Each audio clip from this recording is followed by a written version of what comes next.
All right, August 30th, 2024. We got the Fulton County Sheriff giving an update saying about the jail COs who supposedly walked out. I'm not familiar with that particular area other than the things that we've all heard in the media lately, especially that fiasco, that colossal fail of an indictment that they supposedly have going currently against YSL. So we'll take a look at what this sheriff has to say.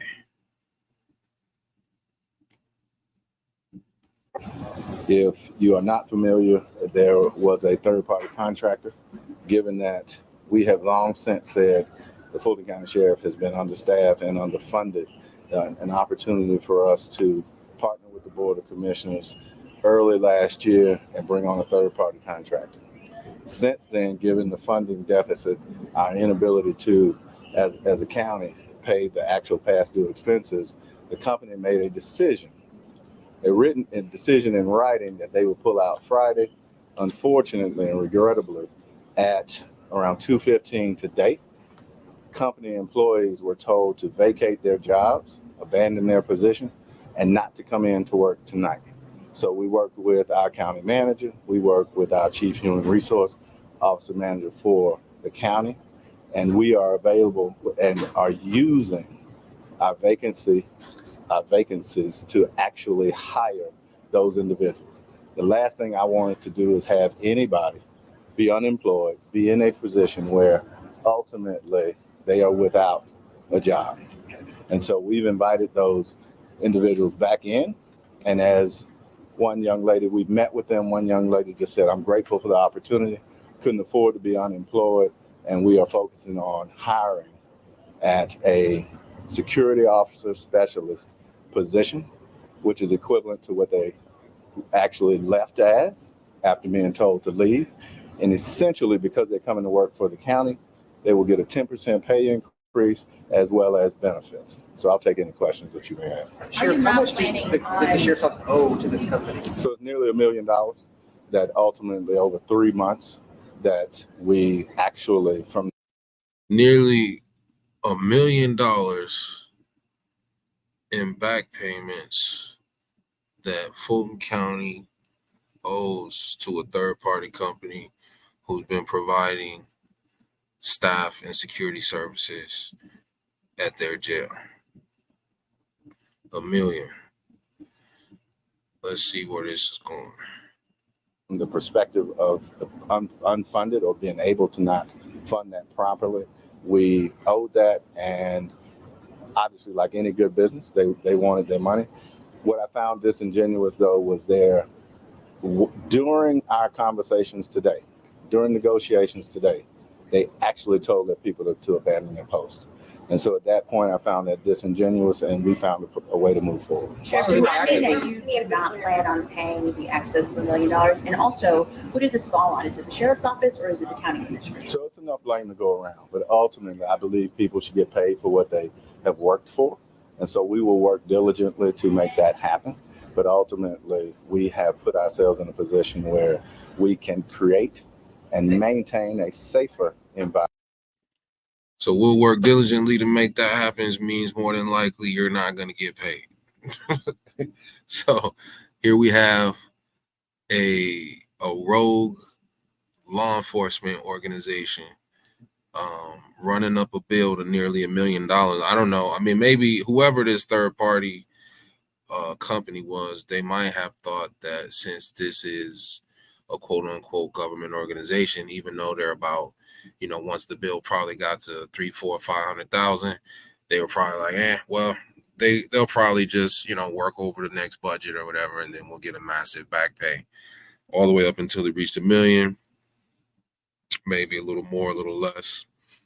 And they finally decided to say, all right, we're going to pull the plug. If I had to guess, they would they'll probably wind up negotiating this and settling it without them getting that full $1 million is if I had to guess, that's probably how it's going to go.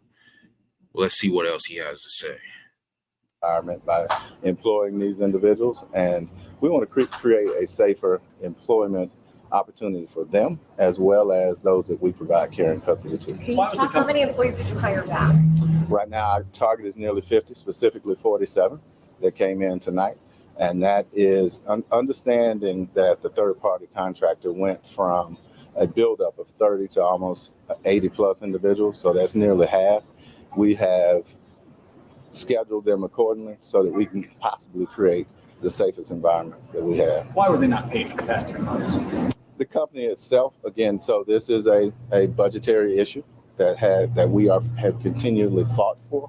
And so we were not in a position, again, we talk about the historic underfunding of the sheriff's office, and that played a large part. So if you're when not you able to talk pay them, about- no. I understand that these employees, from talking to the CEO, that they were actually paid by this company, but the company was not receiving money from Fulton County. So essentially, these employees haven't been paid, but they're being paid by the company. The company is out over $1 million. Well, the company has said they paid employees, but the meeting I just left, there were several employees, 10 or 15 employees that said last week before, these people didn't get a full paycheck. And so I'm happy to onboard them as Fulton County employees, because one thing that Fulton County does well is take care of its employees. So if you haven't been able to pay them for the past 3 months because of budgetary concerns, but now you're hiring people with a increase in pay, how is the sheriff's department going to pay for them? So there are two different buckets of money. Yeah. And so ultimately we're using our vacancies, as I've said, to really bring them on to a livable wage. Really, as I found out, it was heartbreaking to see that some of these folks weren't even making a livable wage. Great question there from that journalist. You guys weren't paying already, so now you're gonna, and you weren't paying because you didn't have the money. So now you're gonna hire more people. Then you're gonna give them a 10% increase. Where's that gonna come from? Great question. So he goes on to say he's gonna get them a livable wage, and he's getting ready to go into a spiel that looks like it will be interesting to see what the exact numbers are. Let's see if he tells us. And so if you look at what the Board of Commissioners has done in a very positive manner, and that is creating employee opportunities where people are making in this case, $41,000. But why couldn't this have been fixed before this? Because, I mean, if you had this pot of money over here that you're able to hire people with now with the pay increase, why did it get to this point where a company hasn't been paid nearly $1 million? So again, that's Another great question. He gave him a political answer, and he insisted and came back. But $41,000 a year is what he's trying to get them to. Now, granted, they're in the South, but still, I'm not sure 41,000 is really a livable wage. You know, where I'm at here, in the Midwest, that's chicken feed, and I'd imagine in Atlanta and whatever area they're in down there in Georgia, that's not really going to get it done either. So I wouldn't be calling 41,000 a living wage, and that's their hope, it seems, to start them at 41,000. No wonder Lil Woody, in testifying a couple of days ago, was talking about how from that YSL trial, when Max Sharp was cross-examining him, he talked about the conditions of that jail and how he would have been willing to do anything to get out of it. Right? You're hoping to give people 41,000 to man this jail. That, you know, I mean, I would hate to get a visual of this. To be honest, I would hate to get a visual of day-to-day life in here. It must be horrendous. But let's see what he has to say to this journalist question here. two different buckets of money, right? One is contractual money. The other, what we're using, are monies that were gleaned from the vacancies. And so we're able to, because as we continuously hire, and we have done a great job, the women and men of the Fulton County Sheriff's Office, every day they come into an environment where they have the hardest job really in the state of Georgia, and ultimately should be paid accordingly. And so where we continuously recruit, we've recruited almost 750 people in the last 3 years, retention becomes an opportunity. And if you follow the Board of Commissioners, if you look at where we're not able to pay double time any longer, where overtime was cut, there are buckets of money that really lie in our vacancies. And so with the Board of Commissioners, or actually with our partners over at the county manager's office, again, the chief people person for the county, a sustainable way now for us to move forward. Does Fulton County The last plan question. on paying this third-party company the millions of dollars that they are? As I said earlier, I believe in paying for people the work they've done. And so contractually, we will get there. We just weren't going to be able to get there as quickly as they liked. Sure, but the company has said they've been doing numerous calls, meetings with you guys, but you're telling us that you were in negotiations today when they made this call to have their employees walk off. But the company's saying that they've already. Yeah, I can't comment on, again, the disingenuousness of what was happening. I know for a fact, me and my team were on the phone at 2:15 when they then actually called the Fulton County customer service line and told them that, one, they're telling people to leave at 5 o'clock today, and simultaneously, while on the phone with one of our chief people persons, told their people to leave. And in fact, people left. And so again, the last thing I want is for anybody to be unemployed. And so we have changed this into a positive.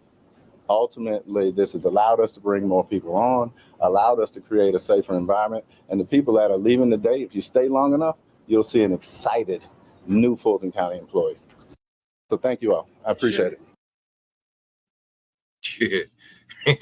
If you stay long enough, you'll see an excited new Fulton County, blah, blah, blah, right? Like, he put on a good show, right? For those who are still in the hearing the nonsense, I guess. But to me, there's no real excuse for this. And I don't know, it just tells me that as an outsider looking in, something got to be going on down there in that county with the fiasco and the senseless, nonsensical pursuit of the indictment with the district attorney's office down there in that county.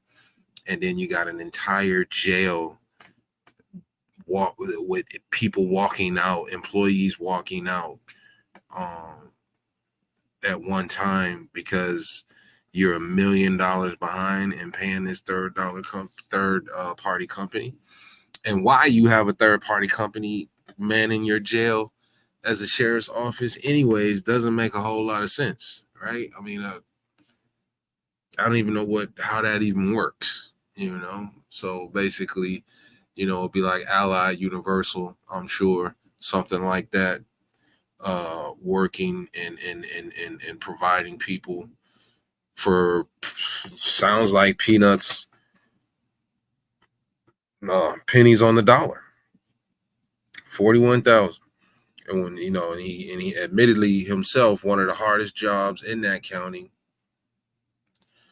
and the things that they got to put up with, I'm sure, are unimaginable. If we're taking the description for those of you who've been following that particular trial down there in Fulton County with YSL and Little Woody's testimony, as far as feces on the wall and standing toilet or standing water in the showers and all this kind of stuff, it just looks like they got some serious problems down there. That if anybody has any sense, they would get in and intervene and do something to stop this ship from sinking, because if somebody doesn't do something real quick, their whole criminal justice system looks like it's going to be one of the first to collapse. You got Glanville getting removed from the Chief Judge Glanville getting removed from the case. You got this particular situation here. You got the district attorney being questioned about expenses where she was taking trips with her boyfriend and this and that and using county money to pay for it. And it just looks really sad. So somebody with some sense might want to get in there and do something before this thing goes beyond repair.